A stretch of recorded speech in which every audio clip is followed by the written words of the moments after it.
నమస్తే రమ్మగారు. నమస్తే జీ. రమ్మగారు మంచి చందమా కథ ఒకటి చెప్పండండి. పేరు చెప్పగానే నువ్వు అదే అనకూడదు. అన్నను. ఆ. తేలుకుట్టిన దొంగ.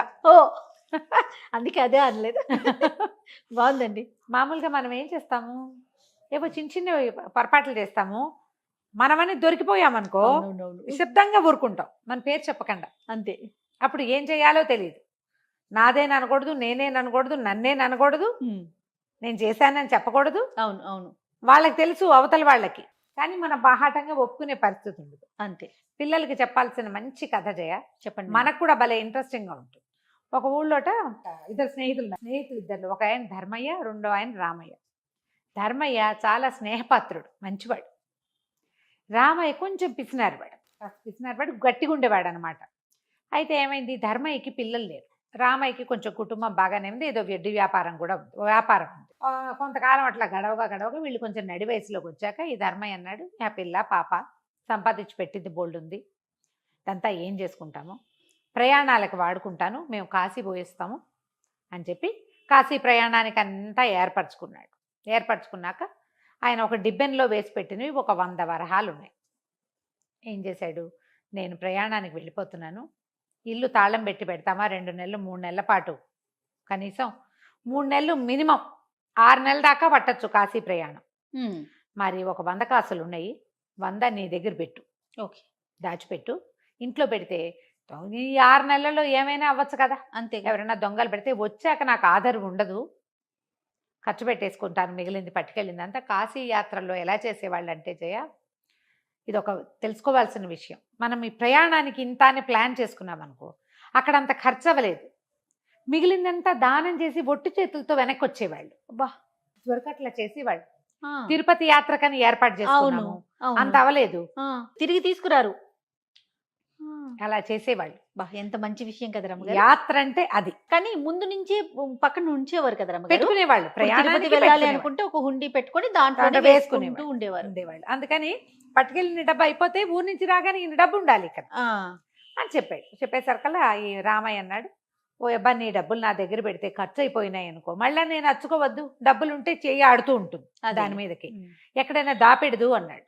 అనేసరికల్లా సరే ఎక్కడ దాపెట్టాలి ఆలోచించాక సరే ఊరి మొదట్లో ఒక మర్రి చెట్టు, ఎవరికి తెలుస్తుంది, ఒక గుంట తవ్వి పాతేసేయి అక్కడ ఉంటుంది అన్నాడు. అంటే ఈ ధర్మయ్య ఏమన్నాడు, అటగలే చీకటి మాటని వెళ్తానికి భయము, నువ్వు కూడా రా నాతోటి అని చెప్పి చీకటి పడ్డాక ఇద్దరు కలిసి వెళ్ళారు.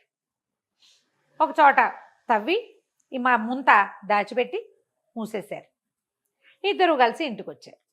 ఈ రామయ్య గారి పెళ్ళం బహుగట్టిది, మంచి తెలివైంది. చీకటి పడి ఎక్కడికి వెళ్ళావు అని అడగటం మొదలుపెట్టింది. తెల్లవారుజామునే ధర్మయ్య భార్య బండెక్కి ప్రయాణం అయిపోయారు. ఆయన పొద్దున్నే ఊరెళ్తాడని మనకు తెలుసు, మధ్యాహ్నం వచ్చి మాట్లాడాడు. మళ్ళీ చీకటి పడ్డాక మీ ఇద్దరు ఎక్కడికి వెళ్ళారో చెప్పు, ఇలా అడిగేవాళ్ళు లేరు. సతాయించేస్తారండి.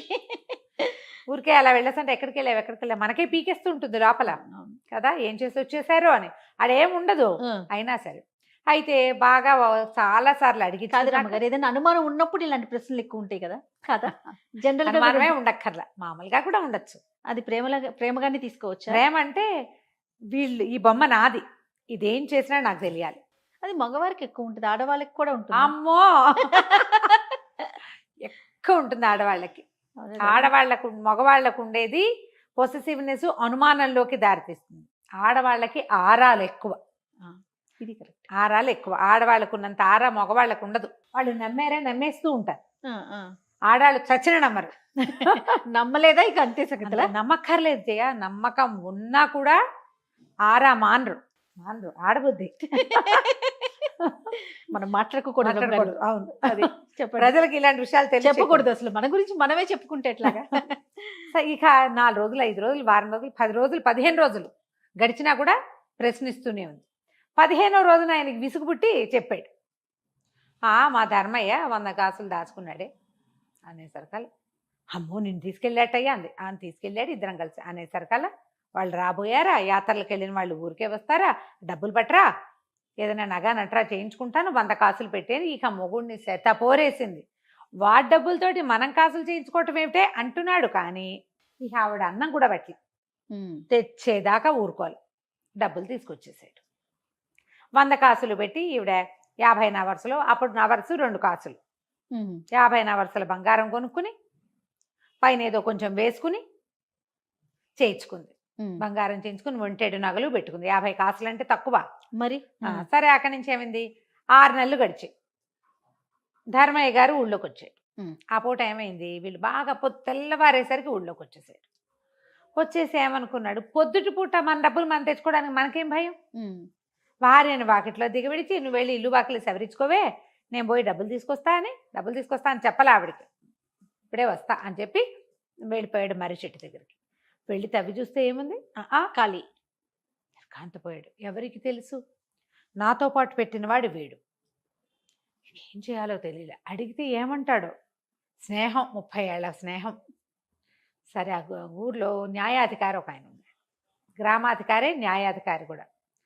చల్లగా ఈ యాత్ర నుంచి వచ్చింది అదే బట్టలతోటి వాళ్ళ ఇంటికి వెళ్ళి, బాబు ఇట్లాంటి పని చేశానండి, వాడికి తెలుసు, మేమిద్దరం కలిసే పెట్టాము. సాధారణంగా రామయ్య అటువంటి వాడు కాదు, అట్లాంటి పద్ధతి కాదు అతను, అట్లా చేయడు, గట్టివాడే, కానీ ఇట్లా ఇతర సొమ్ముకి ఆశపడే మనిషి కాదు మామూలుగా.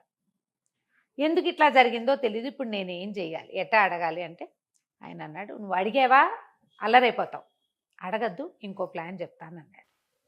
అయిపోయి ఆయన ఇంటికి వెళ్ళిపోయాక మధ్యాహ్నం ఇంటికి వెళ్ళిపోయి కాళ్ళు చేతులు కడుక్కున్నాడు, స్నానం చేసి ఇల్లు వాకిలి సవరించుకుని, యాత్ర చేసి వచ్చారు కదా, కొంచెం దేవుని పూజ ఏదో చేసుకుని కాస్త నైవేద్యం పెట్టి అన్నం తినాక ప్రసాదం పుచ్చుకొని రామయ్య వాళ్ళ ఇంటికి వెళ్ళాడు. ఆయన చూడగానే గతుక్కుమన్నాడు రామయ్య. ఏటా వచ్చింది, ప్రయాణం బాగా జరిగింది, ఏదో కుశల ప్రశ్నలు వేసుకుంటారు కదా, లోపల దట్ట అంటోంది, ఏం చేయాలో తెలియదు. అక్కడి నుంచి ఇతను అన్నాడు, డబ్బులు తెచ్చుకుంటావా వెళ్ళి అని అడిగాడు. అడిగితే డబ్బులు ఎందుకు, డబ్బులు కాదు, ఇప్పుడు మనకి ఇంకో పని వచ్చింది, మరేమో నేను ఈ ప్రయాణంలో ఈ 6 నెలల్లో అనుకోకుండా నాకు ఒక వ్యాపారం తగిలి ఒక 1000 వరహాలు సంపాదించా. సరే, డబ్బులు ఎలాగో వచ్చినాయి కదా, మనం ఆ పాత పెట్టాను చూడు, అక్కడే ఈ 1000 కూడా పాత పెట్టేసి నేను మళ్ళీ రామేశ్వరం వెళ్తా, చేతి ఖర్చులకు డబ్బులు ఉన్నాయిలే నా దగ్గర, ఈ 1000 దాచిపెట్టి వెళ్తా, మర్రి చెట్టు కింద పెట్టడం మనకు మంచిగా వచ్చింది, మరి నువ్వు సాయంకాలం చీకటిపడి నాతో పాటు వచ్చావంటే ఇద్దరం కలిసి వెళ్ళి డబ్బులు పాతేసి వచ్చేద్దాం రామయ్య, ఏమంటావు అని ప్రసాదం అంది చేతిలో పెట్టాడు. సరే, ప్రసాదం చేతిలో వేసుకున్నాడు కానీ చెయ్యి వణికిపోతుంది. ఆయన వెళ్ళిపోయాడు. వెళ్ళిపోగానే లోపలికి వచ్చేసరికల్లా పెళ్ళాం అడిగింది భార్య, ఏమిటయ్యా మొహం అట్ట తెల్లబడిపోయింది, ఏం జరిగింది అంటే ధర్మయ్య వచ్చాడు అన్నాడు.